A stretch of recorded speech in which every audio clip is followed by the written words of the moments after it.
ৰামনৱমীৰ দিনাখন আমি ভগৱান ৰামচন্দ্ৰৰ ওচৰত সেইদিনাখন 11টা হালধীয়া ফুল অৰ্পণ কৰিব পাৰোঁ। যদি বেলি ফুল দিব পাৰে তেতিয়াহ'লে আটাইতকৈ ভাল। যদি বেলি ফুল নাই, যিকোনো হালধীয়া ফুল 11টা আপোনালোকে ভগৱান ৰামৰ ওচৰত অৰ্পণ কৰিব পাৰে।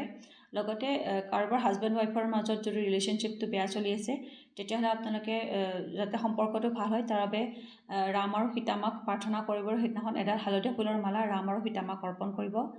লগতে সেইদিনাখন ৰাম ৰক্ষা স্তোত্ৰখন পাঠ কৰিব পাৰে। ৰাম ৰক্ষা স্তোত্ৰখন পাঠ কৰিলে আপোনালোকক সকলো ধৰণৰ নেতিবাচকৰ পৰা ভগৱান ৰামে ৰক্ষা কৰে।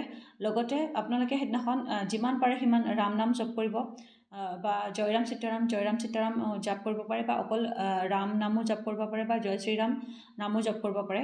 লগতে সেইদিনাখন হনুমান চালিচা পাঠ কৰিব পাৰে। 7 বাৰ 9 বাৰ 21 বাৰ আপোনালোকে যিমান বাৰ পাৰে সিমান বাৰ হনুমান চালিচা পাঠ কৰিব পাৰে।